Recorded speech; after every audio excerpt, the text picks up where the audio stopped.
الحمد لله نحمده ونستعينه ونستغفره ونعوذ بالله من شرور أنفسنا ومن سيئات أعمالنا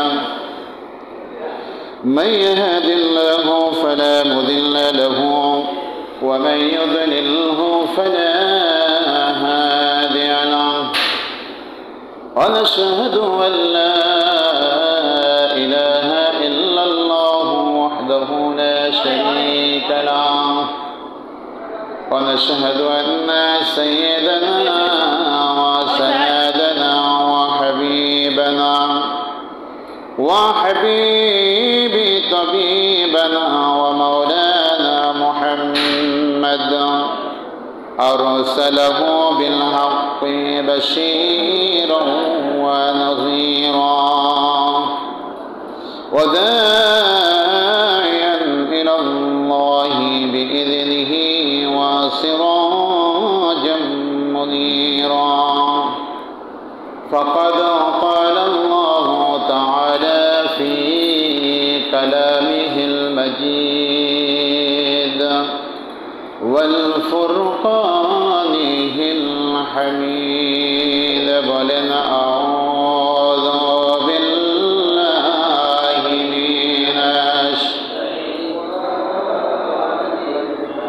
আরেকটু উচ্চ আওয়াজে মহব্বতের সাথে আউযু বিল্লাহি মিনাশ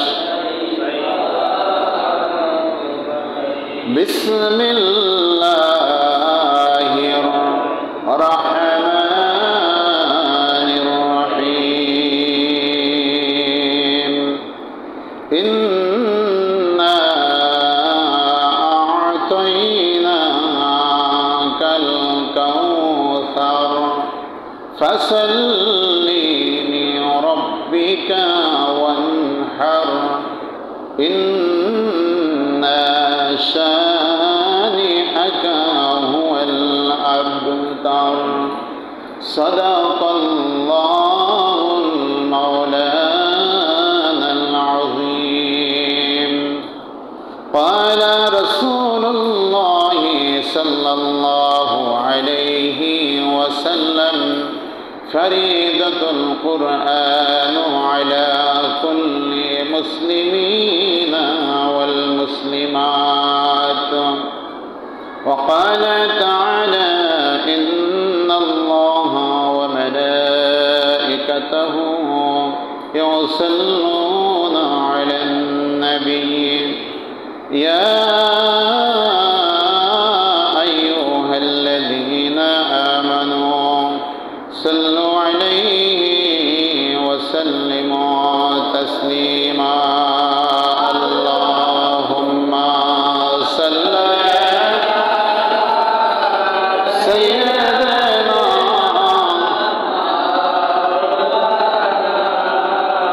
محمد وعلى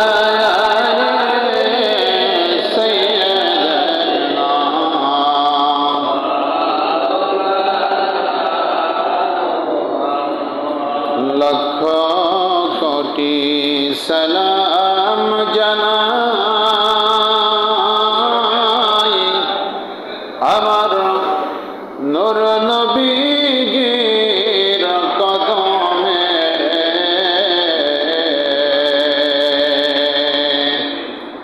লক্ষ কোটি সালাম জানাই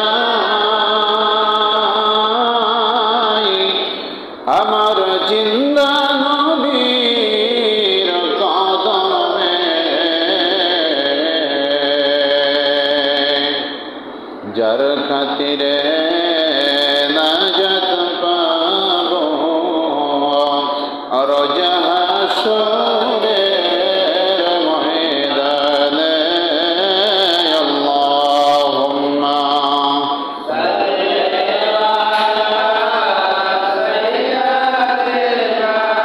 মহব্বতের সাথে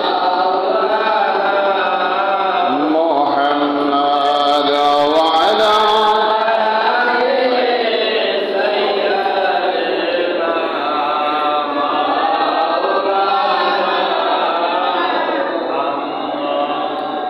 দুরূদ শরীফ পড়তে কষ্ট হয়? অনেকের তো মুখ থেকে আওয়াজ বের হয় না, গলা ডাবা। দুরূদ শরীফ পড়তে যাদের কষ্ট হয় তারা হলো সবচেয়ে পৃথিবীর মধ্যে বড় বখিল, মানে কৃপণ। হাদিস শরীফে আসছে যারা কৃপণ তারা কখনো জান্নাতে যাবে না। যারা কৃপণ তারা জান্নাতে যাবে না, না। আর সবচেয়ে বড় কৃপণ হলো সে যে দয়াল নবীজির উপরে দুরূদ শরীফ পড়ে না। এখানে যে কয়জন লোক আছে অর্ধেকে দুরূদ পড়ে শব্দ করে আর অর্ধেকে পড়ে না। তো না পড়লে লাভ কি আর না পড়লে ক্ষতি কি, এ ব্যাপারে আপনারা অনেক আলোচনা শুনছেন। আমি সংক্ষেপে বলি, পড়লে লাভ আছে অনেক, অগণিত, অসংখ্য, যার সীমা নাই। তো সংক্ষিপ্তভাবে আমি চারটা কথা বলবো। এক নম্বরে হলো যে দুরূদ শরীফ পড়ে একবার যদি দয়াল নবীজির উপরে দুরূদ শরীফ পড়ে তার আমলনামায় 10টি নেকি লেখা হয়। সর্বনিম্ন সর্বোচ্চ 700 নেকি লেখা হয়। একবার দুরূদ শরীফ পড়লে, ওই একবারের কথাই বলতেছি, সর্বনিম্ন 10টা নেকি, সর্বোচ্চ 700 নেকি লেখা হয়। বুখারী শরীফের হাদিস। সর্বনিম্ন 10টা গুনাহ কাটা হয়, সর্বোচ্চ 700 গুনাহ কেটে দেওয়া হয়। সুবহানাল্লাহ। আরো আসতে কম লাগে সুবহানাল্লাহ বললে গুনাহ টুনা হইতে পারে, আবার আসতে কইবেন। 3 নম্বরে হলো যে ব্যক্তি একবার দুরূদ শরীফ পড়ে দয়াল নবীজির উপরে, আল্লাহ তাআলা কমপক্ষে তার 10টা মর্যাদা বাড়ায় দেন। কয়টা মর্যাদা দেওয়ার মালিককে? অতুইজ্জু মান তাশা ওয়া তুযিল্লু মান তাশাউ বিয়াদিকাল খায়র। আল্লাহ তাআলা ইজ্জত বাড়ানোর মালিক, আবার ইজ্জত কেড়ে নেবার মালিকও আল্লাহ। তো সর্বনিম্ন 10টা, সর্বোচ্চ 700 মর্যাদা বাড়িয়ে দিবেন। সুবহানাল্লাহ। 4 নম্বরে হলো দয়াল নবীজি বলেন, যে যত বেশি আমার উপরে মহব্বতের সাথে দুরূদ শরীফ পড়বে, সালাম দিবে, হাসরের ময়দানে সে আমার তত নিকটে, কাছাকাছি থাকবে। সুবহানাল্লাহ। তো নবীজির কাছে থাকলে কি শান্তি না অশান্তি? দয়াল নবীজির চেয়ে রহমতের মানুষ আর কেউ আসেনি। আল্লাহ তাআলা কুরআনুল কারীমে ঘোষণা করেন, ওমা আরসালনাকা ইল্লা রাহমাতাল লিল আলামিন। যে হে আমার বন্ধু, আপনাকে আমি তামাম জাহানের রহমত হিসাবে প্রেরণ করেছি। বলেন সুবহানাল্লাহ। আল কোরআন। তা সেই নবীজির উপরে দুরূদ পড়বেন না, কার নামে দুরূদ পড়বেন? জীবনে বহুত গান গাইছেন, মিছিল দিছেন, অভাব নাই, সেই হিসাবে দুরূদ খুব কমই পড়ছেন। যদি হিসাব করা হয় যে মিছিল কত দিছেন আর কত গান গাইছেন, সেই হিসাবে এইটুকু জীবনে দয়াল নবীজির উপরে দুরূদ শরীফ কমই পড়ছেন। যারা তরিকতের জগতে আছে, আমল করে, তাদের কথা আলাদা, তারা পীরের হুকুম অনুযায়ী। আমরা দুরূদ শরীফ পড়ি প্রতিদিন। যে সর্বনিম্ন তরিকতের আমল করে সে 722 বার দুরূদ শরীফ পড়ে। সুবহানাল্লাহ। আর যারা বেশি পড়ে তাদের কোনো হিসাব নাই, বিনা হিসাবে পড়তেই থাকে। শুক্রবারের এই জুমার দিন যত বেশি দুরূদ শরীফ পড়বেন তত আপনার রহমত, বরকত আল্লাহ তাআলা আরো বেশি দিবেন। সুবহানাল্লাহ। দয়াল নবীজি বলেন, ও আমার সাহাবারা, জুমার দিন যখন আসবে তখন তোমরা আমার উপরে বেশি বেশি দুরূদ পড়বে আর সালাম দিবে। সাহাবায়ে কেরাম বললেন, ইয়া রাসূলুল্লাহ, ইয়া হাবিবাল্লাহ, আপনার ইন্তেকালের পরে আপনার উপরে দুরূদ পড়লে আর সালাম দিলে আপনি কেমনে শুনবেন? কিছু সাহাবারা আছে না, মুসল্লি সব কি এক ক্যাটাগরির? সাহাবীদের মধ্যে তো সবাই তো একই ক্যাটাগরির ছিল না। নতুন অনেক সাহাবী ছিল যারা কম শিখছে নবীজির কাছ থেকে। তো প্রশ্নের জবাবে দয়াল নবীজি বলেন, ও আমার সাহাবী, এই মাটির জন্য নবীদের দেহ বক্ষণ করা আল্লাহ তাআলা হারাম করে দিয়েছেন। বলেন সুবহানাল্লাহ। আমার দয়াল নবীজি বলেন, সমস্ত নবী রাসূলগণ কবরের মধ্যে তারা সালাত আদায় করে, সালাত কায়েম করতেছে। সুবহানাল্লাহ। সালাত পড়তেছে। সালাতটা কি? অনেকে তাফসিরে লিখেছেন যে নামাজ আদায় করে, আবার কোন কোন মুফাসসিররা কেরাম লিখেছেন এই সালাত মানে হলো নবীজির উপরে তারা দুরূদ শরীফ পড়তেছে। সুবহানাল্লাহ। তো আমরা যদি কৃপণতা করি এতে নবীজির কোনো লস আসেনি? হ্যাঁ, সারা দুনিয়ার মানুষ যদি নবীজির উপরে দুরূদ না পড়ে, সালাম না দেয়, তাদের নবীজির কোনো সম্মানের হানি হবে? কোনো ক্ষতি আছে? এই যে আকাশে সূর্য উঠছে, সূর্য আছে না, এই সূর্যের আলো সব জায়গায় ছড়ায় পড়ছে, অন্ধকার ঘরও আলোকিত হয়ে গেছে। সুবহানাল্লাহ। তো এখন এই সূর্যে আলো দিতেছে, এখন যদি আমরা 1 কোটি মানুষ উপরে ছাতা দড়ি অথবা কালো কাপড় টানাইয়া যদি ধরে রাখি, তাহলে সূর্যের আলোর কোনো কমতি হবে? সূর্যের কোনো ক্ষতি হবে? আলোর কোনো ঘাটতি হবে? হবে না। তো আমরা যদি দয়াল নবীজির উপরে দরুদ না পড়ি, সালাম না দেই, এতে দয়াল নবীজির যাররা পরিমাণও সম্মানের কোনো ঘাটতি হবে? কথা বলেন, ঘাটতি হবে? আল্লাহ বলেন, বন্ধুরে আপনার জিকির, আপনার স্মরণ আমি আল্লাহ সর্বোচ্চ করে দিয়েছি। বলেন সুবহানাল্লাহ। কেমন করেছেন? আল্লাহ বলেন, আমি রাসূল, হে বন্ধু আমার, আপনার নাম আমার নামের সাথে লাগায় দিছি, লা ইলাহা ইল্লাল্লাহ মুহাম্মাদুর রাসূলুল্লাহ। বলেন সাল্লাল্লাহু আলাইহি ওয়াসাল্লাম। ও বন্ধু, আজানের সময় আমার নামের পরে আপনার নাম, সুবহানাল্লাহ।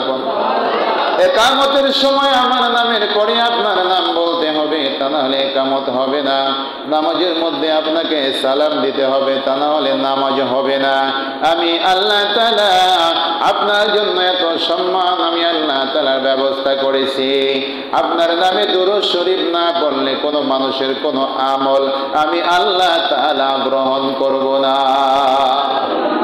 জান্নাতের গেটের মধ্যে আপনার নাম দিয়া সাজায় রাখছি, জান্নাতের মধ্যে আপনার নামের ক্যালিগ্রাফি দিয়া সাজিয়ে রেখেছি। ও বন্ধু আমার, জান্নাতের মধ্যে যত হুর আর গেলমান আছে, নূর দিয়ে আল্লাহ তাআলা সৃষ্টি করেছে। আল্লাহ বলেন, সকলের চোখের মনির মধ্যে আমি আল্লাহ আপনার নামের ক্যালিগ্রাফি তৈরি করে দিয়েছি। আল্লাহুম্মা সাল্লি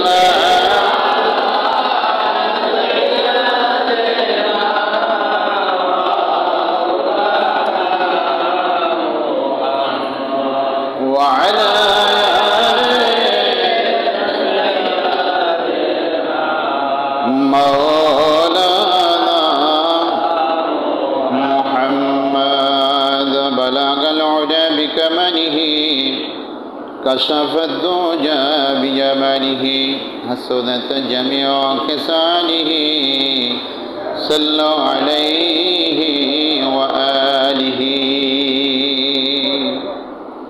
সকলে বলি আলহামদুলিল্লাহ। যেই মহান রব্বুল আলামিন এই মহা মুসিবতের জমানায় যেই দিকে তাকাই সেই দিকেই বিপদ আর বিপদ, ঠিক কিনা বলেন? এই বিপদের জমানায় আল্লাহ তাআলা আমাদেরকে সুস্থ রেখে, আমাদেরকে বিপদ আপদ মুক্ত রেখে দয়া করে মেহেরবানি করে মসজিদে আসার মতো ব্যবস্থা করেছেন, মসজিদে পৌঁছে দিয়েছেন। এজন্য সেই মহান মালিকের দরবারে মনের খুশিতে অন্তরের অন্তঃস্থল থেকে একবার জোরে সোরে শুকর আদায় করেন আলহামদুলিল্লাহ। হামদান কাসীরান তাইয়িবান মুবারাকান ফীহি ইয়া রাব্বুল আলামিন। সম্মানিত ওলামায়ে কেরামগণ, মসজিদের সম্মানিত সাধারণ সম্পাদক আলহাজ সাইদুর রহমান সাইদ ভাইজান সহ অত্র এলাকার এবং দূর দূরান্ত থেকে আগত আমার প্রাণপ্রিয় আশেকান জাকেরান ধর্মপ্রাণ মুসলমান ভাইয়েরা, সকল শ্রেণী এবং সকল পেশার সকলের প্রতি, পর্দার আড়ালের মা বোনদের প্রতি সালাম জানাই। আসসালামু আলাইকুম ওয়া রাহমাতুল্লাহ।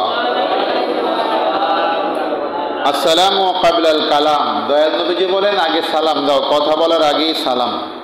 আগে সালাম পরে কথা। সালাম দিলে রহমত নাজিল হয়, শয়তান দূর হয়ে যায়। সালাম দিলে অন্তরে মহব্বত বাড়ে। মুসাফা করলে দুইজনে হাতের আঙ্গুলের ফাঁকা দিয়া সগীরা গুনাহগুলো ঝরে ঝরে পড়ে যায়। সুবহানাল্লাহ। তা মুসাফা অনেকটাই কমে গেছে। আর মুআনাকা মানে কোলাকুলি, মুআনাকা বোঝেন, কোলাকুলি করে না, এটা এখন বেআই বেআই আর হলো ঈদে ঈদে নির্দিষ্ট হয়ে গেছে, অন্য সময় আর হয় না। মানে মহব্বতের কি, হ্যাঁ, ঈদেও করে না, চলে যায়। তো যাই হোক, মহব্বতের জন্যই হলো মুআনাকা করা হয়। আর মুআনাকা করার সময় একটা দোয়া আছে, কি দোয়া জানেননি? আল্লাহুম্মা জিদ মুহাব্বতি লিল্লাহি ওয়া রাসূলি, এই দোয়া পড়তে আল্লাহ তাআলা বরকত দেন। আর যখন মুসাফা করা হয় তখন বলতে হয় ইয়াগফিরুল্লাহ লানা ওয়া লাকুম, আল্লাহ তাআলা যেন আমাকে এবং আপনাকে ক্ষমা করে দেন। সুবহানাল্লাহ। ইসলামের এমন কোনো কাজ নাই যার দ্বারা শান্তি আসে না।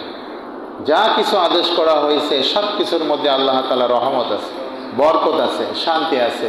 আর যা কিছু নিষেধ করা হয়েছে সব কিছুর মধ্যে আমাদের জন্য অমঙ্গল, আমাদের ক্ষতি। আল্লাহ রাব্বুল আলামিন বলেন, আমি তোমাদের ক্ষতি হয় এমন কোনো জিনিস তোমাদের জন্য চাপায় দেয় নাই, তোমাদের উপকার হয়, তোমাদের ভালো হয় এমন জিনিস আমি আল্লাহ তাআলা তোমাদেরকে দিয়েছি। বলেন সুবহানাল্লাহ। আমার প্রিয় নবী রাসূল পাক সাল্লাল্লাহু আলাইহি ওয়াসাল্লামের উপরে কুরআনুল কারীম নাজিল হয়েছে। তার মধ্যে একটা সূরা হলো সূরাতুল কাউসার। সূরাতুল কাউসার, কাউসারের আলোচনা এখন করতে পারবো না।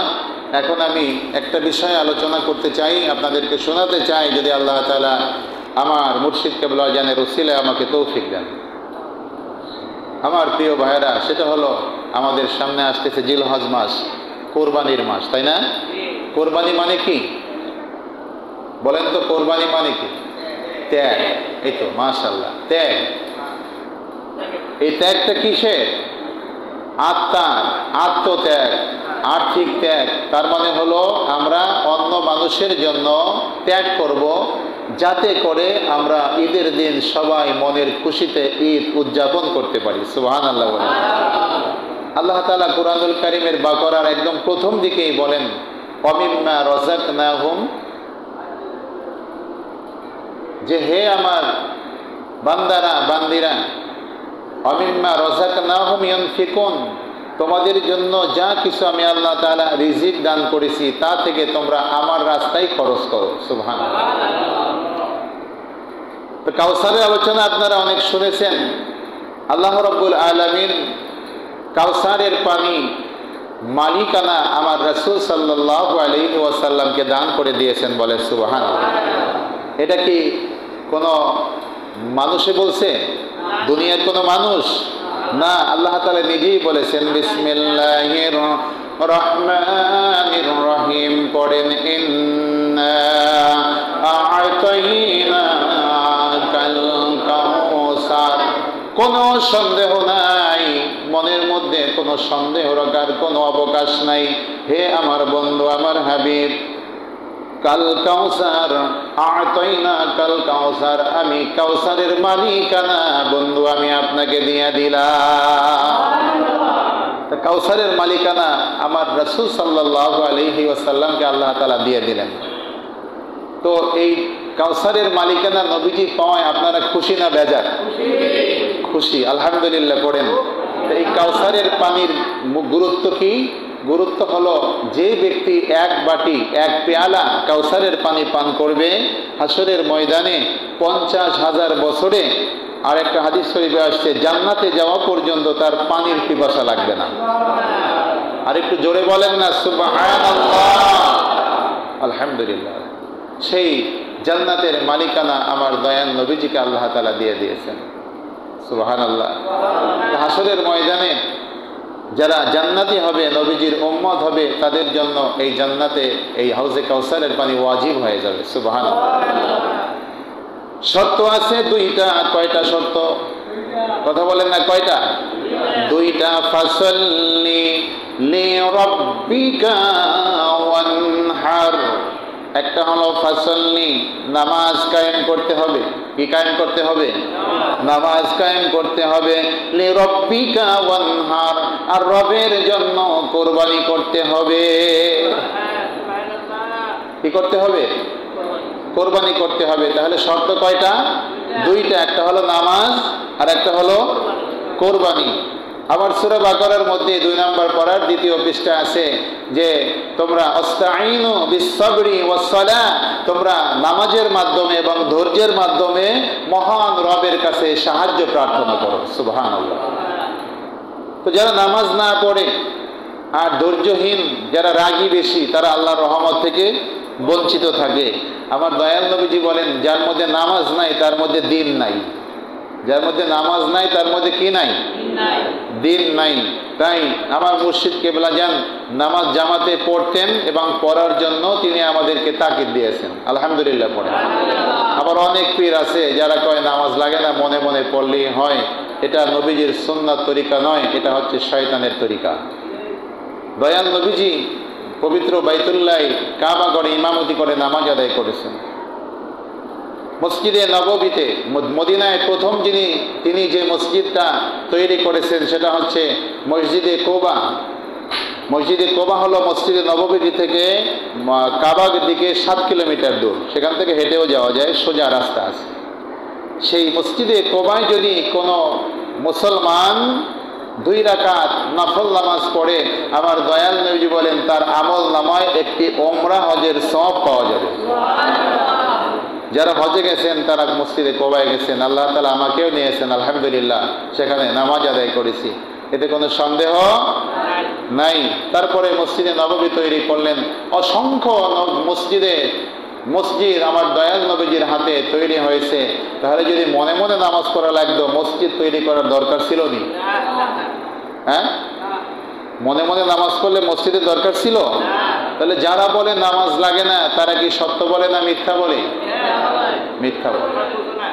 এদের কারণেই কামিল পীরের বদনাম হয়। তাদেরকেও মানুষ ভুল বোঝে, তাদেরকেও ভণ্ড বলে নাউজুবিল্লাহ।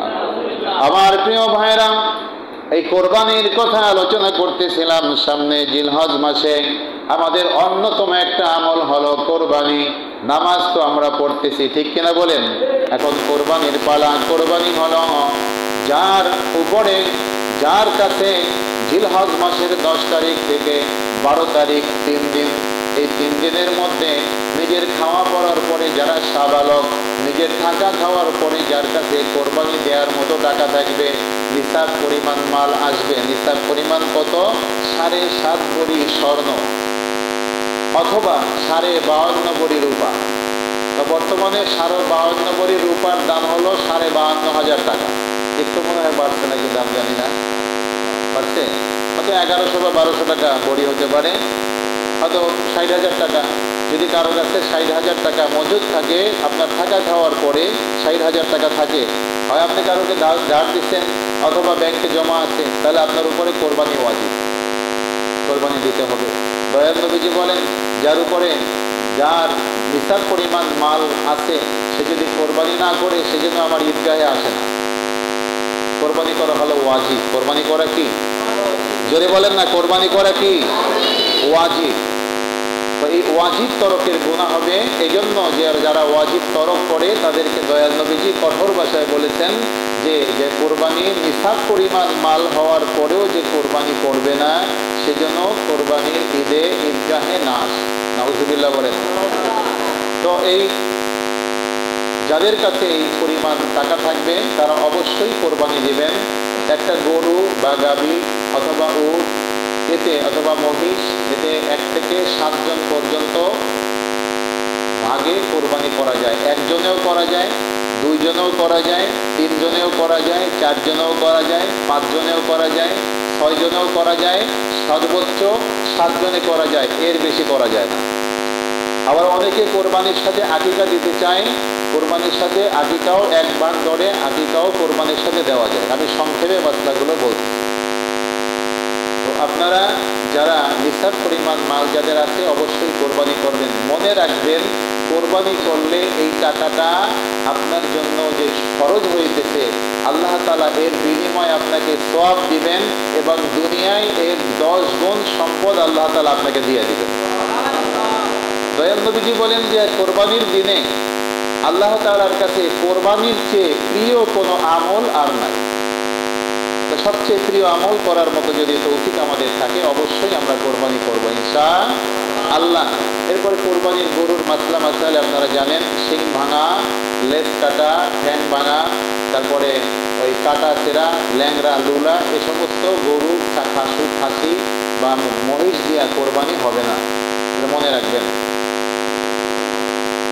মহিষে হবে মানে আমি বলছি যে কাটা কোটা আর কি, শিং ভাঙা, ঠ্যাং ভাঙা, মানে ত্রুটি আছে এমন পশু দিয়া কোরবানি করা জায়েজ নাই, নিষেধ। যদি কেহ কোরবানি করার পশু কিনে রাখছেন অথচ বিভিন্ন কারণে কোনো বিপদ আপদের কারণে কোরবানি করতে পারেন নাই, তাহলে ওই পুরা পশুটাই তাকে আল্লাহর রাস্তায় মানুষকে সদকা করে দিতে হবে, সেখান থেকে সে খেতে পারবে না। কোরবানির সময়ের মধ্যে যদি আপনি সেটা কোরবানি করতেন, আপনি সেখান থেকে খেতে পারতেন, কিন্তু কোরবানির সময়টা 12 তারিখ ওভার হয়ে গেলে সেই পশু আপনাকে সদকা করে দিতে হবে। অথবা আপনার কোরবানি করা ওয়াজিব হয়ে গেছে, আপনার উপরে কোরবানি ওয়াজিব, আপনি যে কোনো কারণে, আপনি বিপদ আপদের কারণে আপনি কোরবানি করতে পারেন নাই, পশুও কিনতে পারেন নাই, আপনাকে ওই সময় কোরবানির সময় গত হয়ে গেলে একটা পশুর সমপরিমাণ টাকা আল্লাহর রাস্তায় আপনাকে সদকা করে দিতে হবে। এটা মনে রাখবেন। কোরবানির পশু দিয়া কখনোই যারা গরু মানে জবাই করে অথবা গরু যারা গোশত কাটে, যারা চামড়া ছেলে, এদেরকে কোরবানির পশুর গোশত দিয়া কোনো অঙ্গ প্রত্যঙ্গ দিয়া তাদেরকে এর পারিশ্রমিক দেওয়া যাবে না। যারা জবাই করবে, নিজেদের জবাই করা হলো সর্বোত্তম। যিনি কোরবানি করবেন তার জবাই করা হলো সবচেয়ে উত্তম। যদি তিনি না বোঝেন, না পারেন, যারা ভালো পারে ওলামায়ে কেরামদেরকে দিয়া কোরবানি করাবেন। ওলামায়ে কেরামদেরকে তাদের পারিশ্রমিক আলাদাভাবে দিতে হবে। যদি আপনি কোরবানির গরুর চামড়া খোলার জন্য অথবা মাংস কাটার জন্য কোনো শ্রমিক রাখেন, কোনো কাজের লোক থাকে বা কসাই যারা কাজ করে, তাদেরকে আলাদাভাবে পারিশ্রমিক দিতে হবে। এইটা মনে রাখবেন। কোরবানির দিন এটা হলো সম্পূর্ণভাবে আমাদের জন্য মেহমানদারির জন্য আল্লাহ তাআলা দিয়ে দিয়েছেন। এই কোরবানির ইতিহাস বলতে গেলে অনেক সময়ের দরকার, বলবো না। আগে কোরবানি করলে আল্লাহ তাআলা সেটা আকাশ থেকে মেঘ এনে, সাদা মেঘ এসে আল্লাহ তাআলা যেটা কোরবানি কবুল করতেন সেটা পুরায়া ছাই বানায় দিতেন। কিন্তু ইব্রাহিম আলাইহিস সালাম মিনা প্রান্তরে হযরত ইসমাইল আলাইহিস সালামকে যেদিন কোরবানি করছে সেই জায়গাটা দেখে আসছি, আল্লাহ তাআলা দেখাইছেন আলহামদুলিল্লাহ। সেইখানে যখন ইসমাইল আলাইহিস সালামকে কোরবানি করতেছিলেন, আল্লাহ তাআলা পরীক্ষা নিচ্ছিলেন, তখন জান্নাত থেকে একটা দুম্বা এনে ইসমাইল আলাইহিস সালামের বিনিময় সেই দুম্বাকে আল্লাহ তাআলা কোরবানি করে উম্মতে মুহাম্মাদের জন্য আল্লাহ তাআলা আমাদের জন্য সেটা হালাল করে দিলেন। বলেন সুবহানাল্লাহ।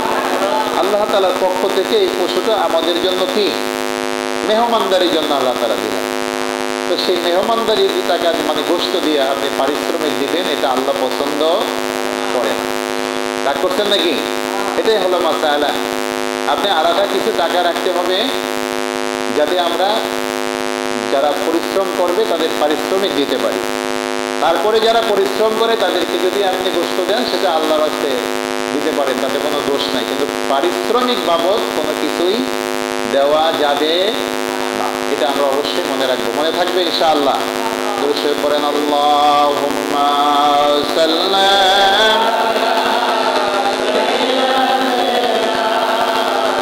মাওলানা মুহাম্মাদ ওয়া আলা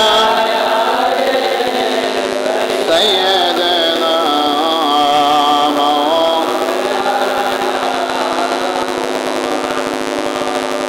সকলে বলে আলহামদুলিল্লাহ।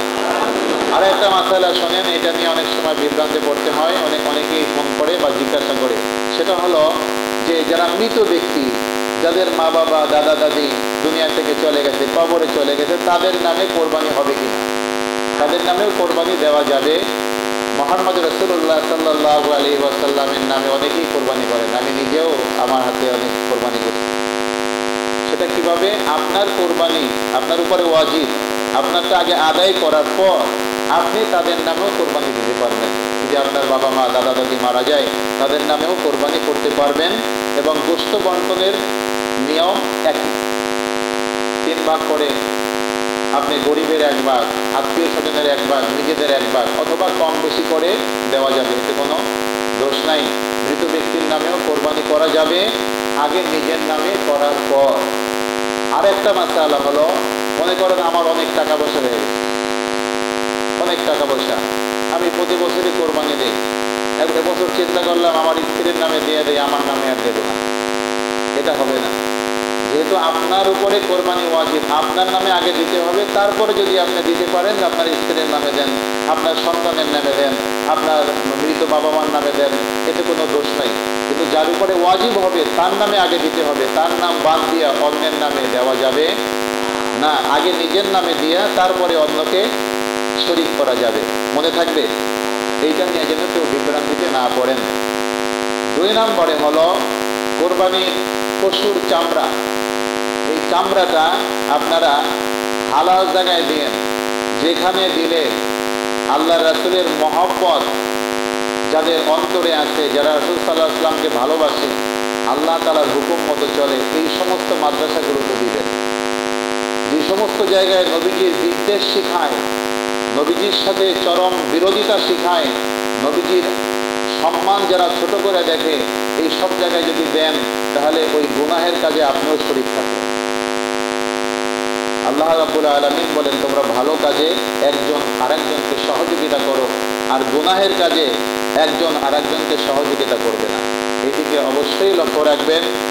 আল্লাহ তাআলা যেন আমাদের সবাইকে আল্লাহ তাআলা এবং তার প্রিয় নবী রাসূল পাক সাল্লাল্লাহু আলাইহি ওয়াসাল্লামের হুকুম অনুযায়ী জীবন যাপন করার তৌফিক দান করেন, বলেন আমিন। ওয়া তাওফীকি ইল্লা বিল্লাহ, আলাইহি তাওয়াক্কালতু ওয়া ইলাইহি উনীব। আসসালামু আলাইকুম ওয়া রাহমাতুল্লাহি ওয়া বারাকাতুহু।